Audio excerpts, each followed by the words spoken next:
inside the box, the actual box, there's your laser source, and inside that laser source is a bunch of really, really tightly coiled fiber optic cable. And that fiber optic cable runs all the way out through that machine, out through the cord that runs up along the back, and then through the laser path all the way to the emitter. That's literally all one piece.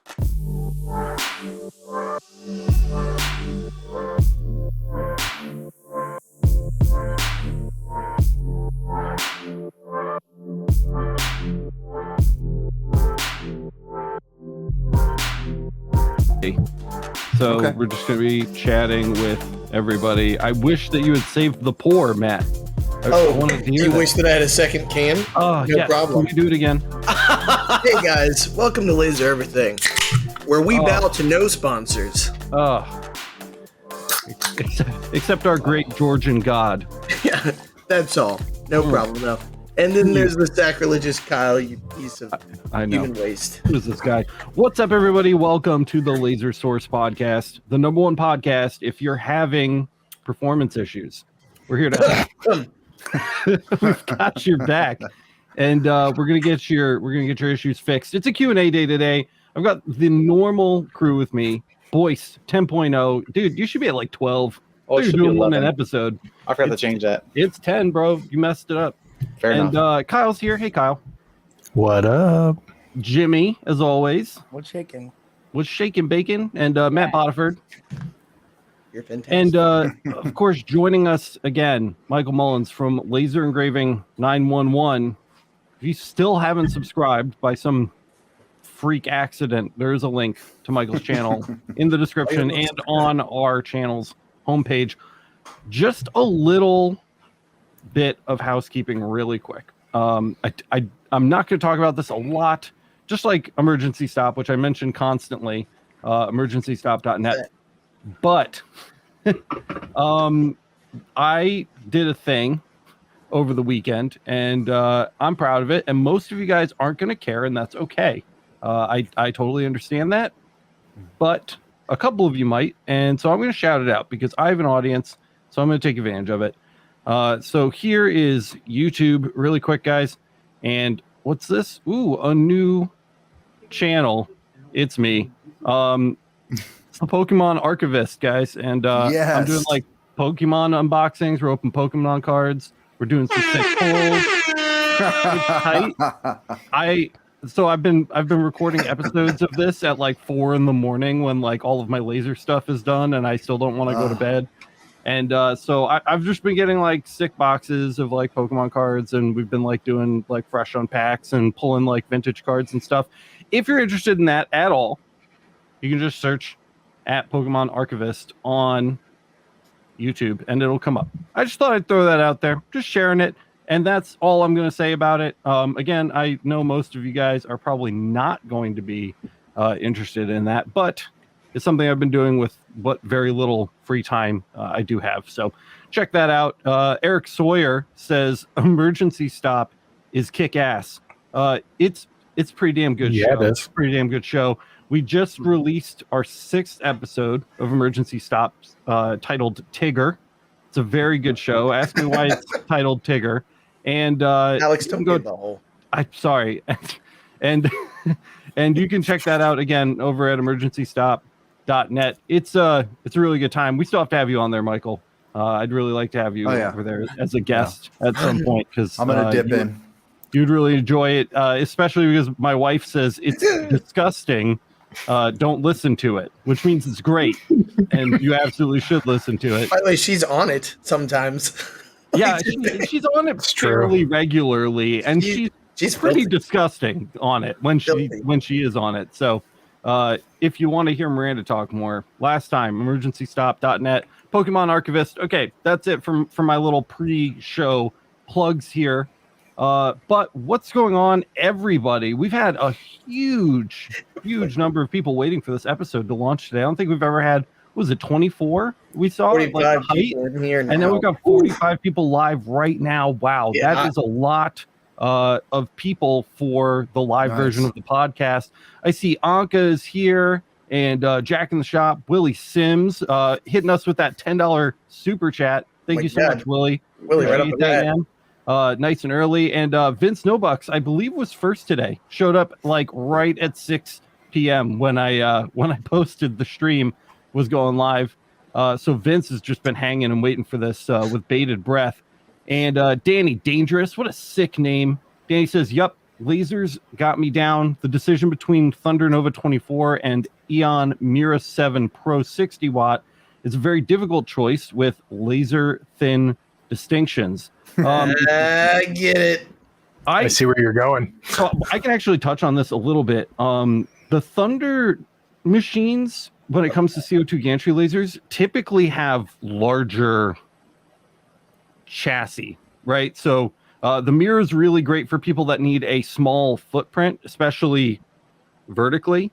But the Thunders are just kind of like big open boxes. So you're going to get more Z depth. I believe they have pass-through panels on like all four sides. So if that's important to you, I'd go with the Thunder. If it's not, then I'd probably go with the Eon. So the Thunder gets it up. The Thunder gets it up and down. You know what I mean? It goes both ways.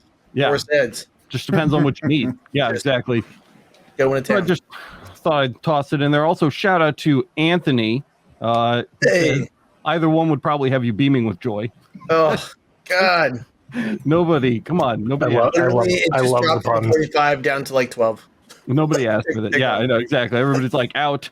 George Kenner, what is going on? Welcome. Glad you could be here live. Army Dogs Creations. I never get to shout out people when we do like serious episodes of the podcast, so I like just taking a second to acknowledge you guys. Cody Barron is here.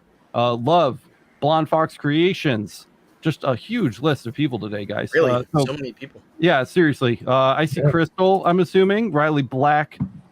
Designs, Riley Black Project. If you guys haven't listened to that episode of the Laser Source podcast, go check that out. They are the best laser podcast on the internet, Riley Black Project. So make sure you search for that right there, Riley Black, and make sure you guys give that podcast a listen because it's very, very good.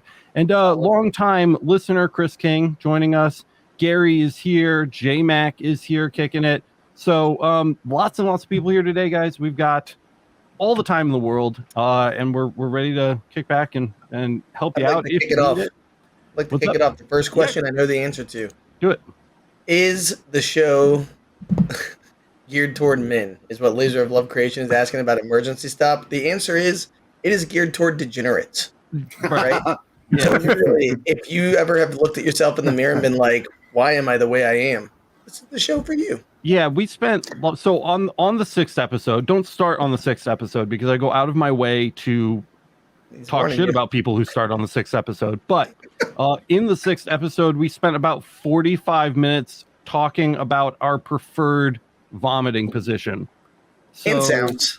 Yeah, and sounds that are made during that activity. So you know, there's also profanity. So if you're sensitive to that, or there's a lot of you have kids around, it's probably not a good time to listen to it. I don't curse. It's great for rides.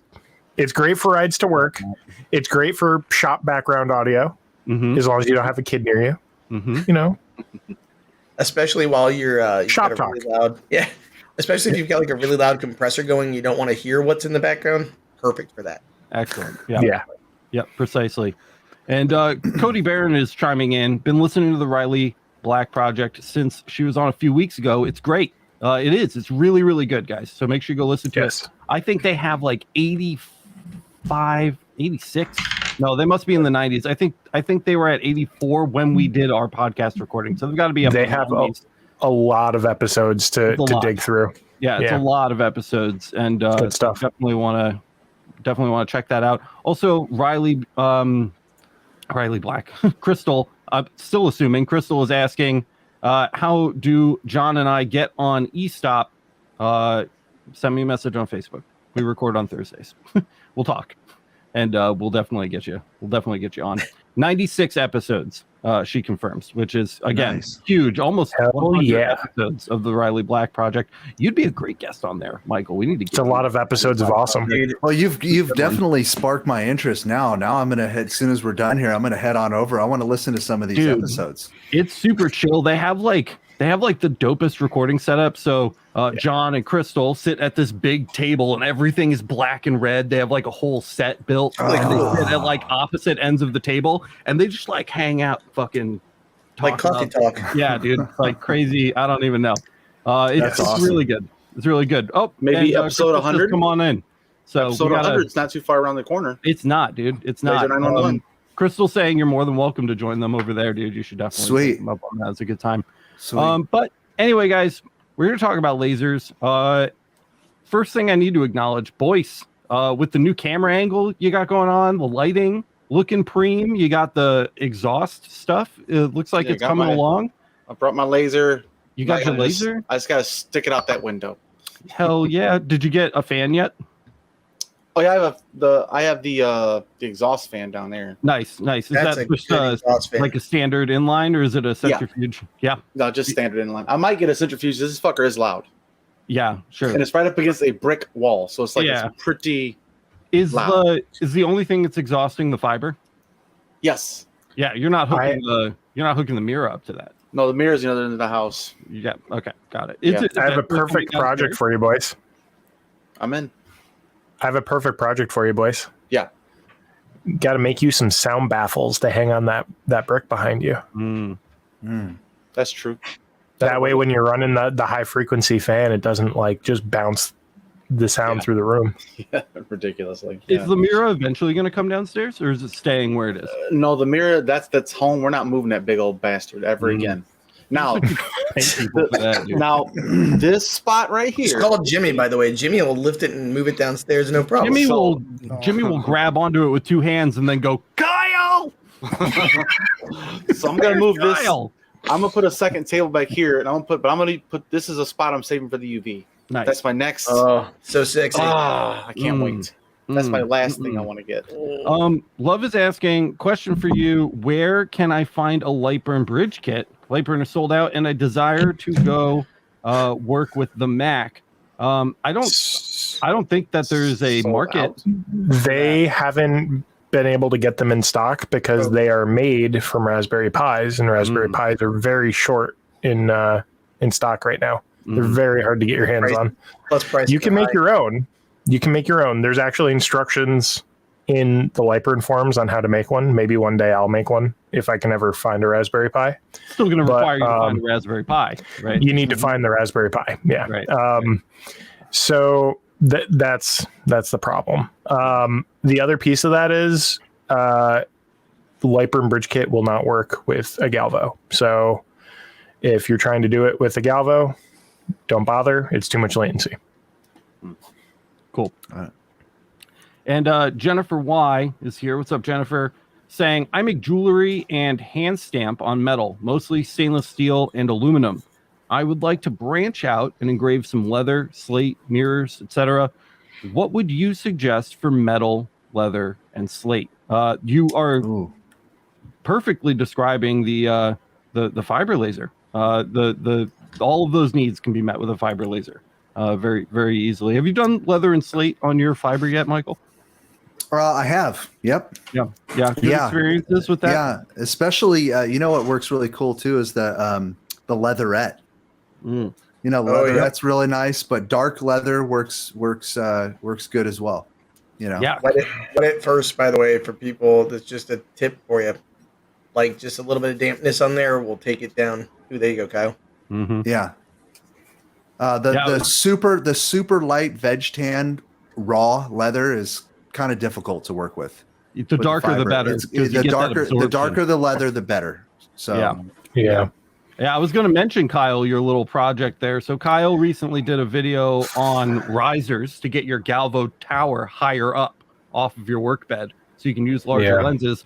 And to demonstrate the usefulness of that, he actually did a project mark, like cylinder correction around leatherette and was able to actually wrap around the leatherette without rotating the tumbler at all. So can you throw that up again? That gold one's particularly impressive. So that's like no rotation. So here's the reason why I needed the riser. My 300 millimeter lens gives me a focal distance of 463 millimeters. So on a 500 millimeter tower, that gives me 37 millimeters to play with, which puts me to like right here on the cup. Yeah. Barely. From the other side. Yeah. So like the entire mark would be out of focus, essentially. Yep. In ranges of worsening degree. So I literally have to do my projector mark on my little Legos, low profile. The Lego jig, man. Can't beat it. Can't beat it. Yeah. And chat's bumping, so I want to keep going here.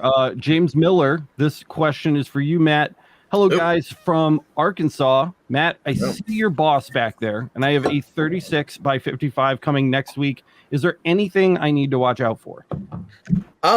Not really. I mean, basically follow the instructions with your video. I bought mine used, by the way. So basically the great thing was the links are up there. Even if you can't find it, like in your booklet, the information, you can go online and they've got the setup videos.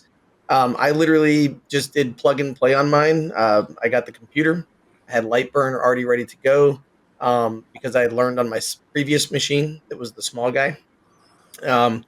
Make sure get a nice compressor would be the best thing, because if you're trying to do cuts, get yourself spend $200 to $500 on a compressor, because it will save you so much material. You'll be in love, right? I don't know what power you've got, but definitely the higher power, like what do I have? The little 5-gallon California Air Tools is awesome. It's so quiet. It's actually been going while we've been recording before, and nobody really noticed except Boyce, who has like super hearing. And other than that, I mean, just make sure you have good exhaust. So basically the best thing I could do would be clear the space, set up your exhaust, which is super, super important.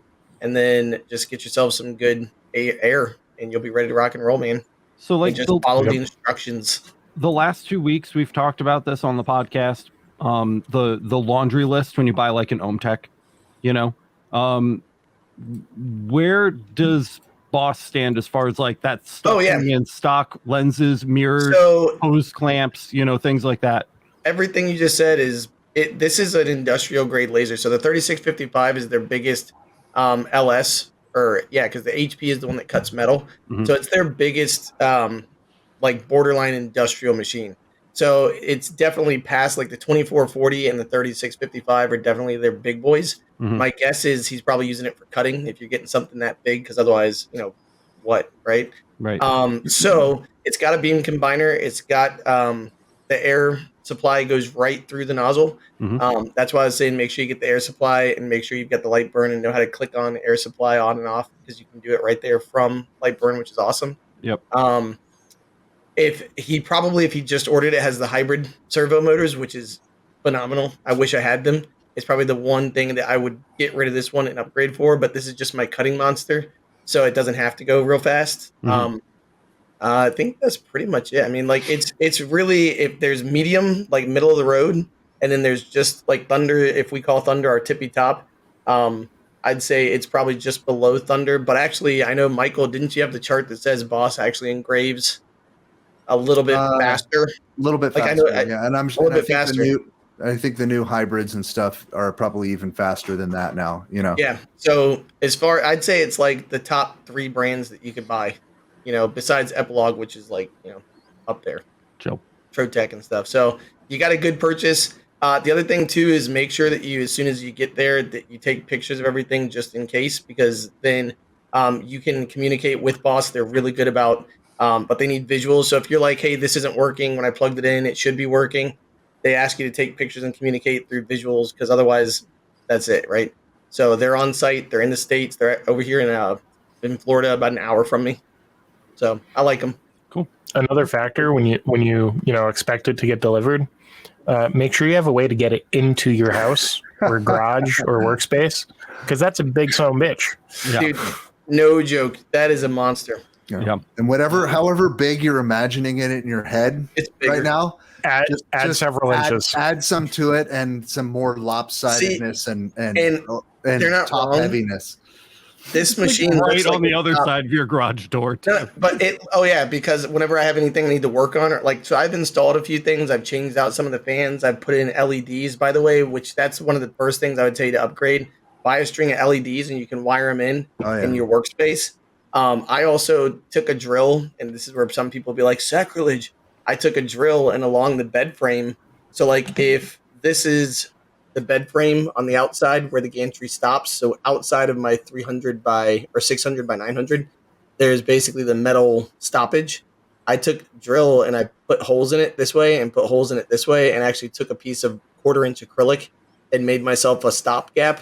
So literally, if I'm doing boards, I can slide them to there, and it just stops. And so now I know it's level. I always just so I'm not a good person. But what I was gonna say is this looks like it stops here. It actually goes all the way to the wall. It's like another 1.5 feet. Yeah. So Michael's not wrong. It's so big. Love is following up with us. Kyle, I have the Mira 7, so they're looking to do gantry.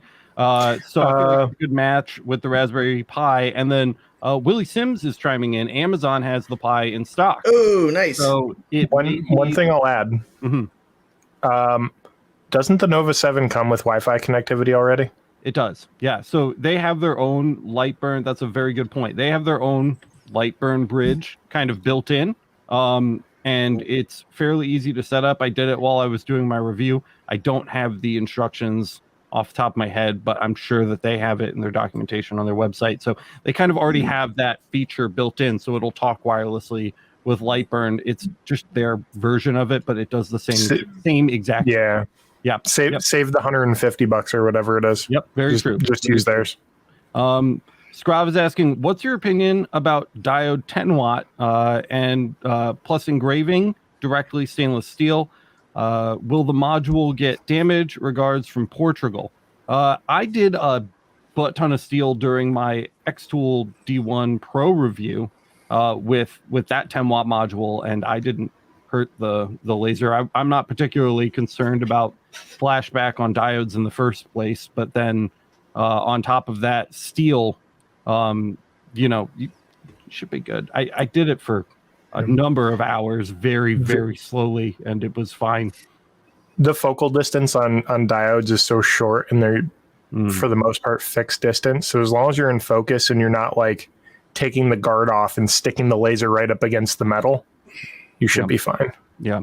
So you should be fine. And if you want some examples of how we annealed metal with the diode laser, you can check out again that X-Tool D1 Pro review. We do it quite a bit. Also the off-ferro laser 1 review we did for Ortur, we did the same thing with a 5 watt module, and we were actually able to pull it off. So either way, I would say you're probably good with that.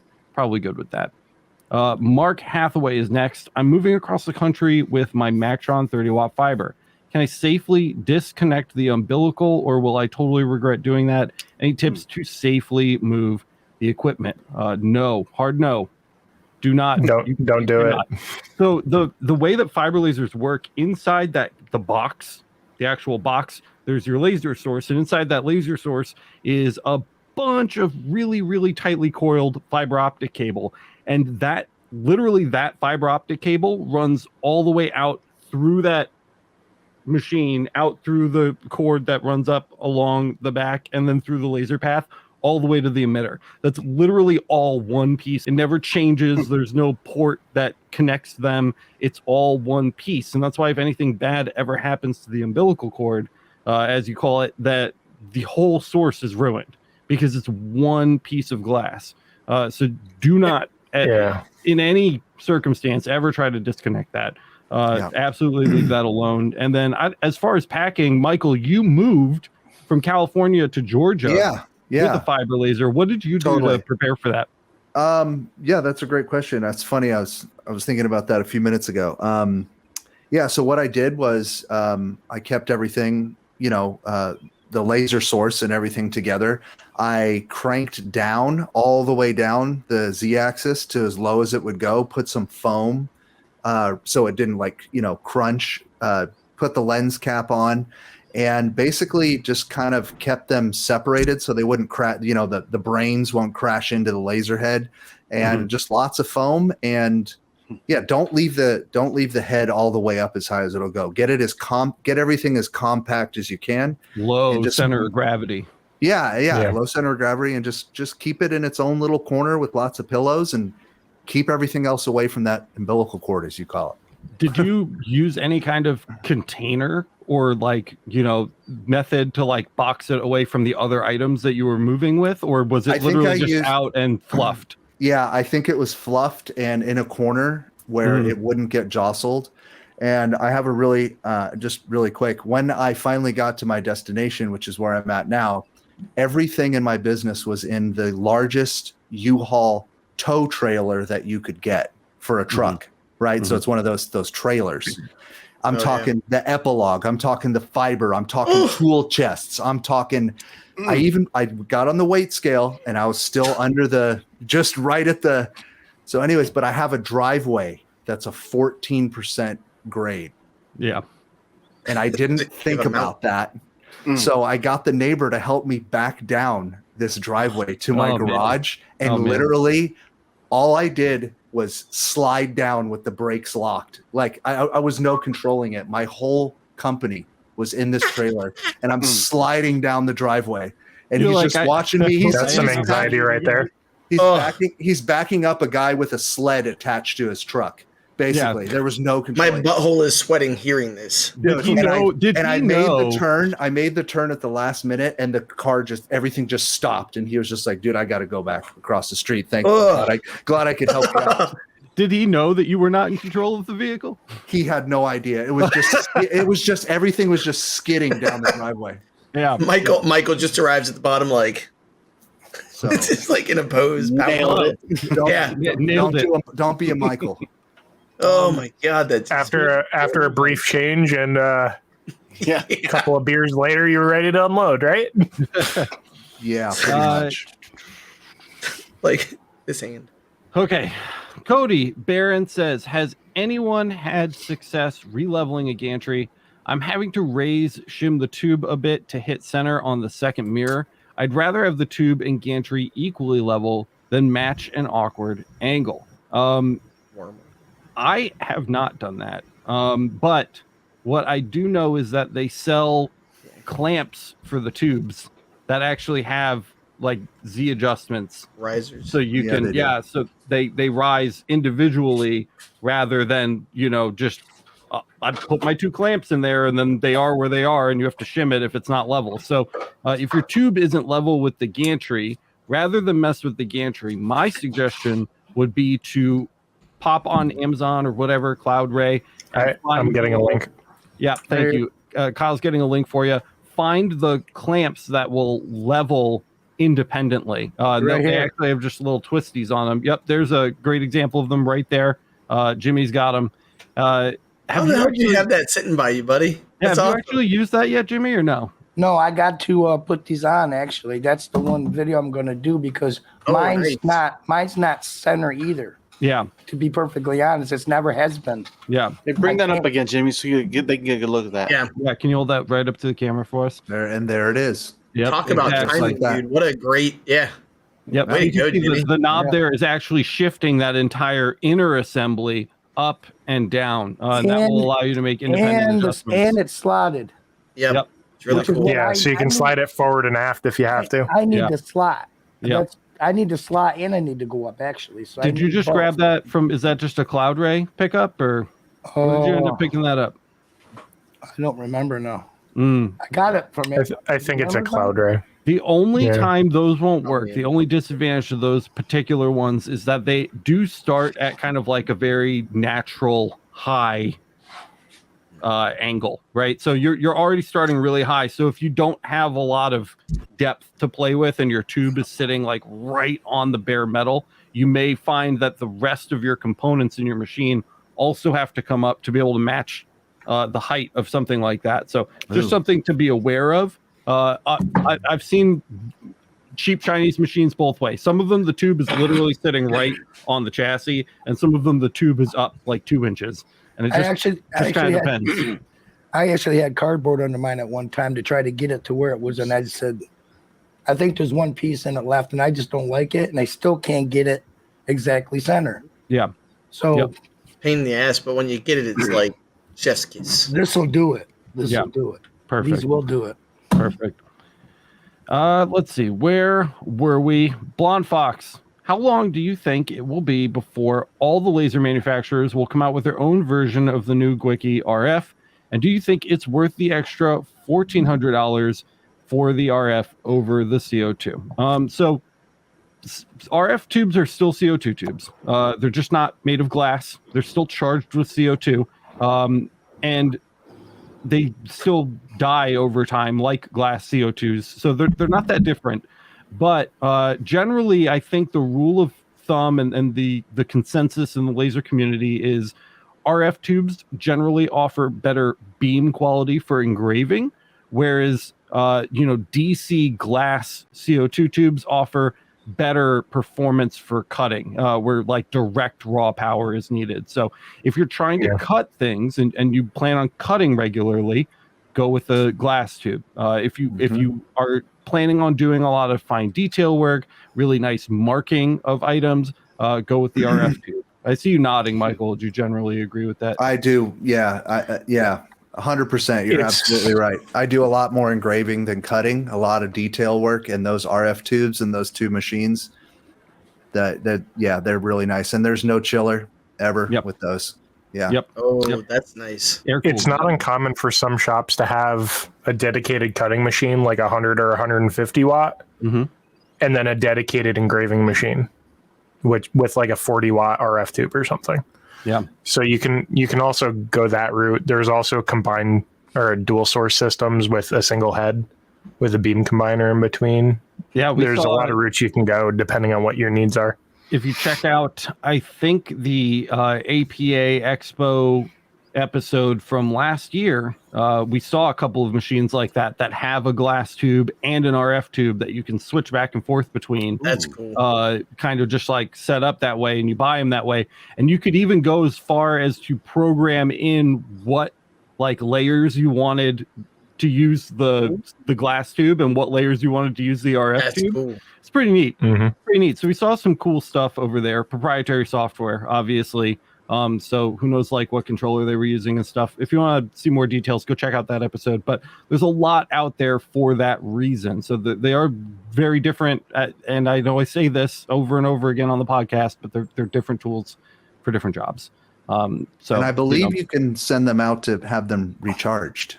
Yeah, absolutely. Well. Yep. Yeah, and they hold the you can totally get them refurbished. Typically than the glass tubes too, which is great too. Let's see. Let it run. Yeah. Okay. So Willie Sims is saying, I put a box on the table, strapped the box to the table, and then just made sure you don't let anything rub against the umbilical cord. That's the trick, right? Is not letting anything actually like mess up that transmission line. Protecting the laser and the source is easy enough, but actually like protecting that transmission line is going to be. I'd honestly use like 2x4s and build like a little something to just keep it level, and because that's how it comes when you get them from China. They're literally coiled. Yeah. Very like I look at it and I'm like, this is so precarious, and I have to lift it out of the box, and I'm like, I mean, like so that could be something. At the end of the day, if you're really, really worried about it, like build a crate. Yeah. Get a pallet, build a crate. A 4x8. Another thing you can do is remove it off the tower. It gives you some flexibility in where you can place the laser path in the head. So you can strategically place the cable and the laser path in the head. So like if you're bolting it down to a table or something like that, you could theoretically just drill a couple holes in like a 2x10. I mean, if you're going mount the path to that and strap it down to the table. The tower is only 4 machine screws, and you just pull the tower too while you're at it. You know what I mean? And kind of flat pack the thing, and that could be an effective way to move it. Honestly, the crate might be the most effective way to just really protect it, like a sheet of 4x8. Yeah. And I want to add one thing that I just thought of, and I know that we have some new users on here that maybe have never looked inside the cable shroud to see like what is in that cable. I know this is going to sound super basic, but trust me, hear me out. Don't ever bend that thing or wrap it up like you would an extension cord, thinking that makes it more compact for transport. It wants to be free floating. It does not want to be bent or curled or wound up or anything like that. Can also destroy the cable. And I just wanted to add that too. Yeah, it's literally a glass cable. Yeah. So it's got Fiber. some flexibility, but it's also rigid. So you can't just fork the thing into a 90-degree angle. It's like spaghetti. Don't do the opposite either. Don't force it too straight. Like Michael said, he chose his words very specifically. He said, like, let it go where it wants to go. Let it go where it wants to go. As you're dropping it, it'll coil itself is basically what it does. And that's where it goes. Yeah. And if it doesn't, it doesn't. Just leave it alone. That's why when we're actually reviewing fiber lasers, one of the first things we check is we open the case where the source is and we see what they've done with the excess fiber optic cable. Some companies will wrap them up in a super tight coil and zip tie them like that inside the machine. Shit. Yeah, and others will like use the entire inside of the machine to do soft curves around the outside. We definitely judge people on that when we get equipment for review. Nice. So you really just definitely great point, Michael. Really glad that you. I wish I could have snapshotted Michael's face while you explained that. He just went. Teeth. Tara Lynch, the butt pucker, is asking, I just got my fiber laser with intent to engrave chef knives, etc., but I'm seeing in groups that they can rust easily. How do you deal with that? I did a bunch. Michael, the last time you were on, we talked about this a little bit because you were working on that surgical equipment that absolutely could not be ablated. The long story short, the short answer here is if you are demarking correctly, it will not rust, right? If it's rusting, you're ablating the metal somehow. Yeah. You are causing some kind of pitting in the surface of that steel that's allowing moisture to collect in those little microscopic pits, and that is what's leading you to rust. If you're doing a true Z-mark, you are not affecting the integrity of the surface of that steel, and we have a great video on that. You don't want to see any sparks. You want to see it's just a glow. It's dead silent. Glow. It should be dead silent, and you should literally not be able to feel it with your finger. And close your eyes and run your finger over the top of it. If you can feel anything, then it's not correct. It needs to feel like literally part of the existing blade. And worst case scenario, you can grab a microscope. Look at it under a little USB microscope. We have a great video that's loaded with a couple reviews on ones that we like to use around here at Laser Everything. And look, because if you physically look with your eyes, you can see whether or not you're ablating the steel. Do you have any opinions about that, Michael? Because I know you're big on that too, and you've been doing it a lot recently. Yeah, I was remembering, I think we were reading you and I, when we worked together, I think we were reading some article, and someone correct me if I'm wrong, but I think when you're heating the surface of the metal, what you're actually doing to get that black mark is you're bringing kind of carbon to the surface rather than removing material, or somehow it has something to do with carbon coming to the surface of the steel, which is, black. It's like you're bringing stuff, kind of drawing it up rather than taking it away. But yeah, I mean, that's the way to go on any kind of chef knives that I do. Any kind of instruments that are going to be washed or used like that, knives or whatever, I always do a black Z mark, we call it, or an anneal mark, so I don't take away any material. And plus, you don't want food and little bits of chicken guts getting inside the engraving. Even though it looks cool, you still got to get all that stuff out of there too. Yeah, exactly. So cool for firearms and show knives, but not cool for chef knives and things that are actually going to be utilized on a daily basis. Exactly. Again, or in a human body. We have it's a very old video, but it's still accurate and it still has good instructions in it. I stand by this video.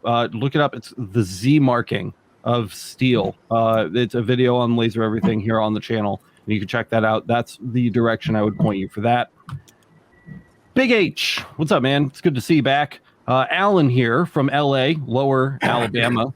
Thanks for all that you do. So on a recent LA podcast that our friend Kyle is going to build a CO2 gantry with a Trosen controller. What's the schedule? Eventually. There's a long list of stuff. Projects that are existing already. So the raw truth of the matter is I want to try and handle some existing things before I start adding more on top of it, right? So we have a couple of machine reviews in terms of like the UV Galvo I've had now for oh God, I think it's going on 6 months. Christmas, Yeah. We have the 100-watt fiber, which I got right after that, same week. We have the 30-watt Rakis. Yep. We have the 20-watt, which I don't know if it warrants a review because it's a pre-production unit, so nobody is ever going to get the same thing as me, but maybe an episode on fixing it so it's general not idea. pre-production-y. A light overview of a pre-production model. A quickie. Yes. For Very those of quick. you who are being brought down by your laser. And then you have the LightBurn for gantry crash course on your shoulders as well. LightBurn for gantry crash course. I do have a couple diodes I need to mess with and touch on a little bit.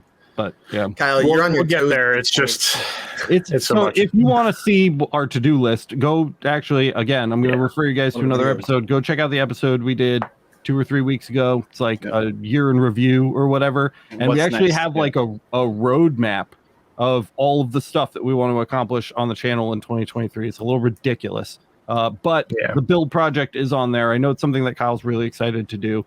Once we're done playing catch up from 2022, we can start on our 2023 list, and I know that's at the top of his, so we should hopefully see that sooner than later. How many guys of you have like really played with a lot of the rotaries on the market? I just did a video. Oh, you just did a video on it. Okay, well, can you talk briefly about rotary tools? Is there a great one to get, or do you need different rotaries for different jobs? So that's a good question. By the way, I know, Michael, you probably used it a bunch, right? In the CO2?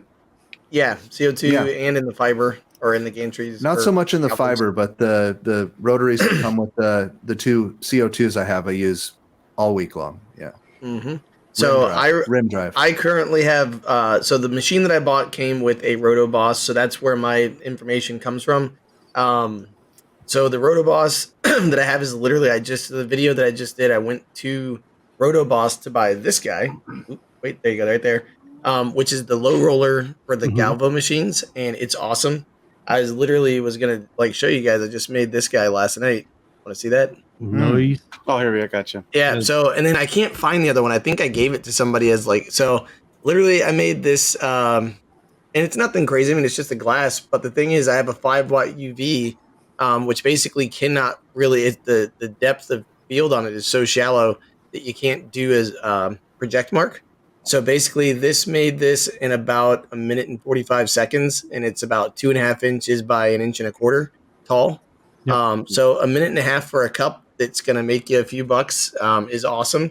And you can kind of actually, let me see if I can change cameras. Well, I'll do it while Michael's talking. So is this a rim drive for your UV? Is that basically what we're so it's the standard, right? So it's a standard 4-pin roller rotary that you would have in the Boss. And they made it for smaller machines. So like the LS063, which is the Boss that I had originally, would have run something very similar to this. It's got a very low profile, which is awesome. So if you're somebody if you're looking for a rotary for your low tower, this thing is awesome because literally you can run it on your 500 millimeter tower, no problem.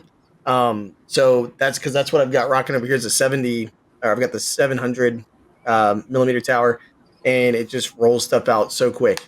So that's awesome. Made of pure metal, or not pure metal, but it's made of metal. And it actually has little feet that come with it. You can slot it down and like move it around to where you need. So it's really, I think this is a super awesome tool. Like I'm really excited to have it. And actually what's really cool is I literally took a picture. I sent the picture to Kyle last night. I filled this with a beer right after I made it and then sent it to the guy who owns the brewery. And I was like, hey man, I know you're opening your brewery in a couple months. Here's something I made to have a beer with. And he was like, oh, that's cool as shit. Like send me your info. So like now we're talking about doing an order. And then same thing for the big boy. Like I just have the Rotoboss 1.0. And so the video is coming out where it talks all about it. So I'll kind of shut up about it and let Michael say what he thinks. Basically, yeah. I mean, there's 2 types of rotaries. There's the chuck rotaries, which are sometimes an option for some of these CO2 machines, which, That's when you're grabbing something from the outside. Yes, thank you. And rotating it. So it's got the jaws, it clamps on, or it squeezes something together. I've seen on Trotec they have the different attachments where you can squeeze your object together and hold it that way. And then the rim drive, there you go. There's that. The rotary would be here. Go. So Alex is holding a rim drive. Kyle's got that's a rotary with some kind of squeezing attachment. I guess it's a chuck drive. And then he's got a Voice 10.0 has a chuck drive over there. So there you go. Those are the different kinds of drives. And then Matt's got his shallow rim drive there. So there you go. Most of the time, you're going to be okay with just a rim drive for a CO2 laser. Yep, and they're literally just driven by a stepper motor. And the really nice thing about them is, there Alex has the big boys. Basically, the biggest problem is figuring out your steps, which most manufacturers will actually have ready for you with information. The one that I bought, you can actually see the QR code that you scan, and it literally walks you through setup. Pretty straightforward. So there you go. And we have this is the LightBurn, the Rotoboss's main competitor. Here's the Rotoboss. This is the Junior 2.0, which is kind of like the successor to the one that Matt has on his machine over there. All of these are in the video. Should be nice and low profile. And then finally here for the budget needs, the budget users, the Mansfield, another great rotary. And we're going to be throwing all three of these in the Ranger and testing them all out. So if you're not in a rush, you can hang out and wait for that video. There is, I can just tell you right now, spoilers, whether you're going to watch this episode or not, oh dear. No gets upset. All three of these are great rotaries. They're all really really good. Spoiler. There's not a bad one between them. So, and I just received the Eons multi roller for the Mira. So I'm taking a class on that next week, and then I'm probably gonna do a video of the multi roller. The one thing I would say too is think about the product. So before you go drop, because these are not cheap. If you're looking at the Rotoboss and you're looking at the LightBurn, they're not cheap. They're tools. No. And you can watch the videos that we've had both manufacturers, like the actual creators and manufacturers of them on the show. Yep, we've had Jason Rife on. We've had Stan on. I want to have Jason number 2 on for the Mansfield too. Yeah. And that's what I was going to tell you guys is they're not cheap. So do your research. If you do have a Thunder, by the way, you do have to buy through Thunder, I think, because they've got a system set up for it. But it's one of those things where if you're talking about value versus cost, the value of that tool is so immense because it's just a field that will make you lots of money. And so I know not everybody's in it for money, but why wouldn't you have that It also opens up possibilities for you that would otherwise be closed. Right, and that gets your foot in the door to do other stuff and meet other people, and it's super useful. So, but make sure you get the right one for the job and the things you're going to do. Audibly, we are running out of time, so I want to keep us moving here. Jennifer Y saying, any brand you suggest for the fiber laser for the metal, leather, and slate? Price range willing to pay $3,000 to $5,000, but would I have to pay that high for what I want to use it for? Yes. Don't spend less than $3,000 on a fiber laser.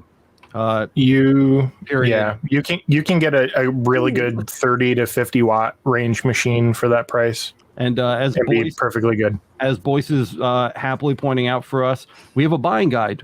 There's a ton of stuff listed in the buying guide. 95% of it, either Kyle or I or Matt or Boyce or somebody has had their hands on and used and tested. So it's all stuff. It's not just affiliate links for the sake of affiliate links. The buying guide is tested things that we physically had our hands on, used in and around our shops for an extended period of time. You can't go wrong. Check out all of the options on the buying guide. There's multiple different brands of fiber lasers. We don't have any brand loyalty over here. We try to share everything that we interact with during our time here on the channel. So there's a ton of different options and manufacturers and vendors and machine types, lots and lots to go through. Check out some of these machines. It's the stuff that, again, we've had our hands on and we've had the opportunity to use. And that's going to be the stuff that I would point you to and see if. And again, there should be quite a few things in this list that should meet your needs. Most of these items also have reviews on the channel. So if you see something you're interested in, it's in your price range, check the channel, because we've usually reviewed at least one model of one of these brands of machines here on the buying guide. So that's definitely. I have a question for you guys. Yep. What would you recommend? Because this is always the question I will get asked initially. What company, and then what wattage should I get? So what do you think? Just give me a number. Alex. You know me, I'm Mr. Ritz. I like my expensive Mactrons. They're the most expensive Chinese laser on the market, but it's like. Oh, I meant wattage. Oh, just wattage? Yeah, just wattage. Oh, I'm saying 50. You without any context or information about what? Yeah, like if people so basically just your general middle of the road number, because that's usually what people ask for. I want to do everything. LP plus 50 watt. 50 watt. 50 watt. Kyle. I started with a 60 watt, and I can tell you, at least for me, it was more than what I needed for a lot of materials. So I would say if you feel like you're doing not a ton of metal, or at least not a ton of copper, bronzy type stuff, you could probably get away with a 30 comfortably. Ooh, if you're doing harder materials, I would say a 50 watt should take care of you. The channel was built on a 30 watt laser. Yep. Yeah. So never forget, before we had all of our fancy tools here, we had the 30 watt GPTLP from Mactron there. And that's right in the number she wants to spend too. Yep, $3,600 there. You're going to pay shipping on that. It's going to be $1,000, so it's going to be $46, and then you're going to pay tariffs on it, probably another $500 to $1,000. So it'll be a little bit above your budget. But again, I was saying as an incorrect answer to Matt's question. I really like the Mactrons. It's the most expensive of the Chinese fiber lasers, but it's a Chinese fiber laser, so you're only paying 10% of what you'd be paying if you got like an American-made one anyway. I think those G2s or whatever from Epilogue, the G7s, are still like 70. Dude, nobody talks about those anymore. Epilogue just kind of like swept that in their back. In their backyard. You'd be getting. Would a 50 watt be enough to cut through Michael's beard? No. Maybe it's no, definitely not. Fiber's not the right wavelength. It's too majestic. Well, can I just say you'd need a MOPA so that way you could just tickle it? And I've got steel wire in there too. So I really like to see. I don't want to remove Michael's beard, but I'd like to bleach it white. You know what I mean? With like a whitening pass. Santa Claus Michael. I love how he's like, I don't want to take off his hair. I just want to make him look real white trashy. Yeah. It's like, Michael, your outfit's great. Just get rid of that T-shirt under the hoodie and let that chest hair pop out. You're good to go. Full Rex Kwando. Yeah. DK just got a 60 watt MOPA, 3800. Hey, nice. That is really, really cheap. That worries me. Check all of the wiring in the insides. Dear God. And then a bunch of thank yous because I'm just catching up to all of these people. Keith is asking, are you still recommending Mactron? Yes. But I like everything else. Kyle's Wisely, super awesome. Super, super awesome machine. The SFX, it was on sale for $6,400, I think. Yep. The SFX that got shipping down to Jimmy. Freaking awesome machine. You still liking that SFX over there, Jimmy? Oh yeah. Yeah, he's having a blast. Cool shit with that thing. If you closed your eyes and threw a dart at the buying guide and bought whatever the dart hit, you're going to get a good machine. It's on the buying guide for a reason. So just to cover that, I would still say, like, if I was picking for you and you handed me your checkbook, I would buy you the Mactron. But that said, there's no bad options on the buying guide. The other thing too, really those 50 and 60 watts give you that big field that, like, Jimmy makes those really cool art pieces, and that gives you a larger field too. So that's one more thing to consider. If you're doing large objects or things that have a lot of surface area, you need that power to throw down range on the 300. And whatever the price difference is, if you're going to do that, spend the money. Right? Yeah. It costs twice as much to make that change later. Because what sucks is when you have the tool that you already spent your money on, and then you almost can do what you want to do. Yeah. Like it hurts so bad. Yeah. Then you got to spend double the money. I saw that comment about the jewelry chat room on Discord. I just created it and added it to the trending category. There it is. In there. So there you go. Just like that. So Magic fingers. Done and done. Willie Sims, never bend the fiber cable sharply. So true. Maintain the arch. Want to acknowledge Brad here, just stopping by shortly before I hit the bed, showing some support. Thanks for what y'all do. I appreciate you. Got it, Brad. Thank you, Brad. Thanks for coming by, bro. It's good to see you. We're gonna lightning round the rest of what's on here. Yes. Hi guys, grateful for this live stream. I've been discouraged because I'm having some issues that I think are basic, but I'm not sure what's going on. We would love to hear about them, and so would the community. There's a ton of places in the Laser Everything ecosystem that are set up to help you. We have our free Discord and Facebook group. We have the Laser Master Academy, number one way to support the channel. Priority kind of like support, very, very active. That's kind of where our active community hides. So that's a great place to get help. We have a forum on the website, just like a ton of places. There's a ton of stuff available. Drop us a detailed message in one of those places. Go ahead, Matt. The quick thing I was going to say is I just wanted to shout out because I know last week or a couple weeks ago, somebody had said that our Facebook is the one group where they feel comfortable asking beginner and basic type questions because we will make sure nobody fucks with you because everybody started somewhere. There's really no point to shame somebody for something. So don't worry about asking questions. Now, the other thing, too, is use the search function. And I bet you $50, half of those questions have been talked about. Yeah, and you'll be able to find it with really great answers from a ton of people. Still, some people don't know how to interpret those previous answers. And if you have questions about them, ask. Yep. Matt, can you read this? Yeah, I Google translated it. I was going to say good night or good evening. It says, everybody. "Good evening, everyone. I need a machine that makes deep engraving on stainless steel. Can you refer me?" That's actually buying guide. Lasereverything.net/buying guide. Go check it out. Link in the description. Like I said, speed running. Michael Dias is here. What's up, Michael? Michael. Helping a user in the LMA. That's what I'm talking about. People like Michael and Andrew and Matt are always in the LMA. Kyle's busting his ass in there 24/7, helping everybody they possibly can. There's so many of you. We're trying to get to every single one of you as fast as possible. So if you have questions, again, the LMA, not only does it support the channel, it's a great place to get help, as is our free communities, again, on Discord and Facebook. So make sure you check that out. Osbano Gaming says, have you guys covered how everyone on YouTube manages to engrave Yetis without a rotary? Yes, we have a couple videos about that. I'm not going to get super into it. Maybe the guys can link it in chat for you. The Project Mark Essentials video, if you're using EasyCAD, or the cylinder correction episode of the LightBurn for Galvo crash course will take care of that for you. I've got a 55 watt RF CO2 coherent tube. I've played around with the pen, but really haven't seen much of a difference. Do you know what a safe range might be with that tube? I haven't found much on it. I have a 30 watt RF CO2 coherent tube in my CO2 Galvo, but I am not sure what you mean by the pen. So Is that like clarify. Yeah. What is, I think he means the pen rotary jig. The pen rotary jig. Oh, like the rotating table? Yeah. What a safe range might be with that tube. I need a little clarification on that one. If we have time here at the end. I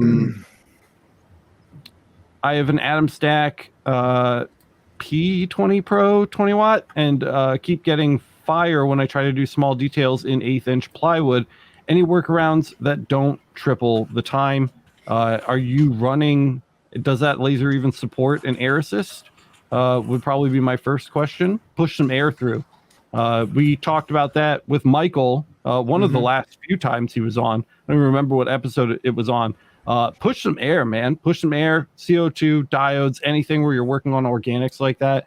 You got to push some air because that air not only helps keep things clean, but it keeps those flames snuffed out too. So that would be my number one suggestion. Otherwise, you're probably going to be looking at an increased job time. I was going to say also, when you're doing a lot of small details in wood, you're burning it in the same place over and over and over again. It's just going to start a fire. It's wood.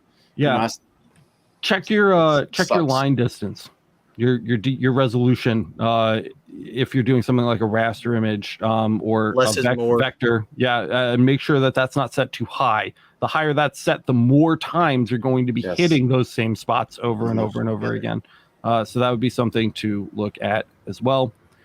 Air assist.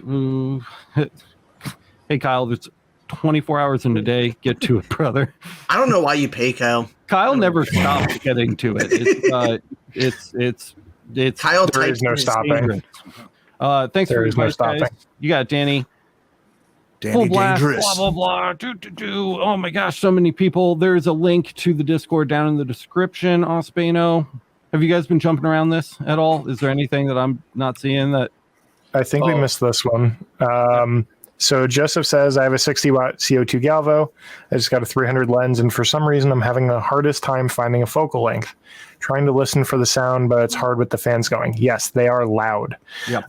Tip is you're probably going to be on a 300 lens.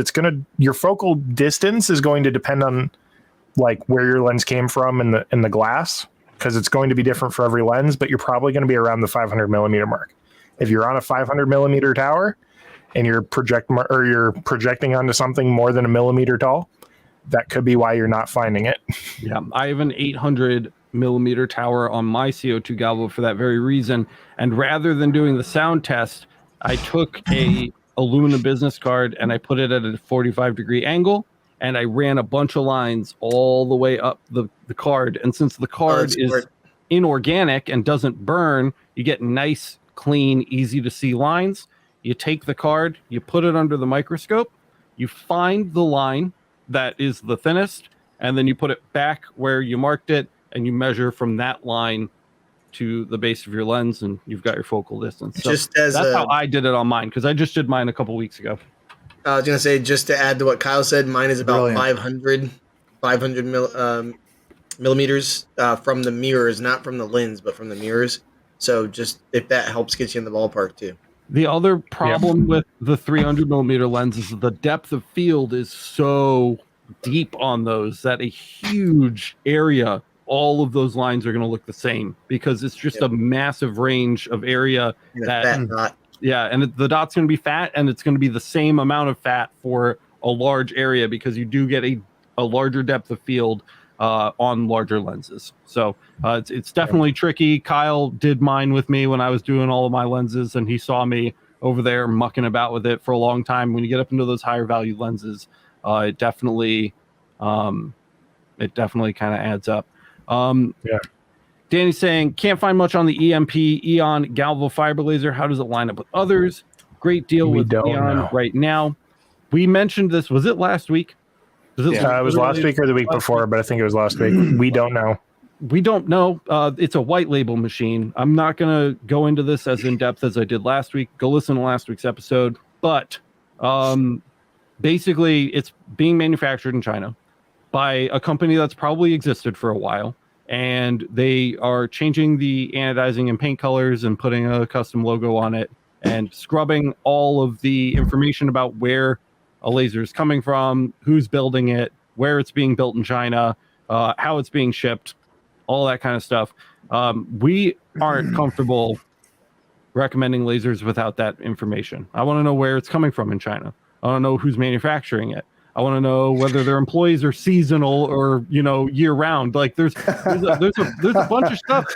Seriously, if they're using glasses like this. Michael's laughing. We just had Marco on not too long ago from Light Object, and Marco told us that if you buy machines from factories with seasonal workers, typically rather than being like engineers or like equipment people that are used to handling stuff, they're just bringing the farmers in.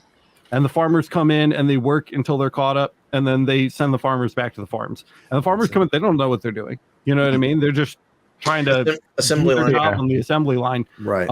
Rather than year-long employees who sit there all day and like do the same thing over and over, and they know the machines and they're trained. So things like that make a difference. I like to look into the history of the companies. I like to look at the stuff that they offer, and with the EMP, unfortunately, shout out to Danny. I love you, Danny. The Eons are great. We don't know anything about these EMP machines, and we are unlikely to know more anytime soon. For now, I would steer away to something that's been looked over. And again, check out the buying guide. If you're getting it as a free add-on and you're already getting an Aeon, that's one thing because it's a bonus. Right, bonus. But if you're going out of your way to purchase it, that's a different story. Yeah. Jennifer, we Jennifer don't Wise, know. So Jennifer Wise saying, I'm scared to buy the Chinese brand. they're all Chinese. Guess what, Jennifer? They are literally all Chinese, with very few exceptions. I would say the It's like your phone. the Trotex and the Epilogues are the only machines that I'm absolutely certain are manufactured in the US or Canada. But what about the parts inside? Everything? Of course, there's going to be some parts from. Yeah, there's going to be some parts. I mean, you can't build anything nowadays with electronic but without. That's what I'm getting at. But when it comes to laser technology, as far as it's all from China. For Epilogue, as far as you know, how Apple says like designed in California, right? But clearly, we all know where the apples are made. Epilogue is one of those companies where it's like designed in Colorado, assembled in Colorado, serviced in Colorado. Like they do everything there. So they may import some parts to put in those machines, but there's about as US made as you're going to get. I know Epilogue has like a facility where they are like bending the steel sheets to make the chassis for like the machine. You know what I mean? Like they're the best. They make a huge amount of the components themselves. Yeah, but you're gonna pay for that American labor. You know, so if you're gonna buy an $80,000, $60,000 machine or whatever. But if you've got the money and it makes you feel comfortable, there you go. But my point is, if you buy Boss, if you buy Eon, if you buy Thunder, all of these American companies that are, you know, AP Laser, they're all literally imported machines. Mm-hmm. They're imported machines. Painted. Somebody glances at them before they get shipped, and then they get shipped from their warehouse in the US. And then they throw some stickers on them here and call them what they are. So don't be that worried about it. It's kind of what I'm saying. Yeah, and by the way, even Thunder Laser USA is a subsidiary of Thunder Laser China. Right, precisely. So. And I think that is just about gonna catch us up. There's some technical stuff in here. I see this question about the tumblers. Can you post that one on the Discord or Facebook? Because I'm gonna want to take a little bit of a closer look at that. Ivan's saying, what about full spectrum laser Galvo lasers? You can get a full spectrum laser, but if you do, it's a very small community of users. They have proprietary software and proprietary hardware. If anything breaks, you can't buy parts to replace it unless you get them from FSL. And you have to learn their software, and nobody in the community is going to be able to help you with it because nobody else has it. That's my warning about FSL. The settings don't entirely carry over. Yeah, and they calculate settings a different way, and it's just a whole thing. I would avoid. Your speed setting is going to be a percentage instead of an actual speed. Right. Last one, very last one. When engraving cups, do I need different power settings for light and dark colors? Not just light and dark, every different color. Every color. Ideally, will have a different setting. That for a gal or a fiber though? Doesn't matter. All of them. That's true. Because every different color of tumbler is going to reflect a different amount of light. You have far more range with a CO2 because the CO2 typically isn't going to mark the metal underneath the powder coating. So CO2s generally are going to be much easier to engrave tumblers and powder coated items like that. I learned metal underneath. You learn the hard way. Yeah. And that definitely is. Yeah. So what I did, since there is some variance even with the CO2 laser and 120 watts on some of these colors, I just found a setting that blasts through every color. Yep, me too. Run it a little slower, with might add CO2? Might add a little, with CO2, might add a little time to the job where I could do it faster with different colors. But once I found a setting that blasts through every single powder coating color, that's the one I saved for that. I found the power mark, and then I just slowed it down some, so that way the power never even changed. I just slowed it down a little bit. Yeah, it was like 18% for me. Everything's gone. Yep. Yeah, that's the beauty with CO2 is it's really hard to overdo it. You can overdo it. So You can't. you can cook the shit out of it, but It's just hard. Yeah, but it's hard. It's much harder to do than it is with a fiber Yeah. where you blade You it. can do anything you put your mind to. Crystal, see you later. Absolutely, we're going to see you on E-Stop soon. Hopefully, we'll see Mr. Michael Mullins here on the Riley Black project soon. I would really, really enjoy that. I think that would be a great episode to listen to. And not to sign you up against your will, Michael, but I kind of just did. So sorry. Get on that, Michael. That's all we've got for today. Frank Taylor says this is better than tech support. You know it, baby. Damn if you're getting value out of this, don't forget to smash the like button. Let everybody else know that the content is good. And don't forget to subscribe and hit the notification bell so you get notified the next time we go live with a podcast. Ding, ding. I am officially caught up with our podcast episodes. Crazy. This time last week, we were behind like 8 episodes.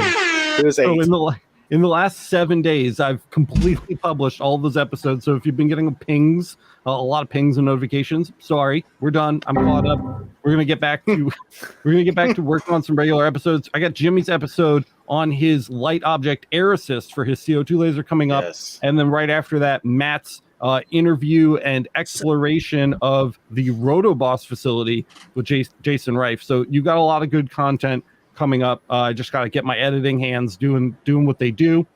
Thank you. If actually, you know what? So worth it. Boys, give me the shirt pull.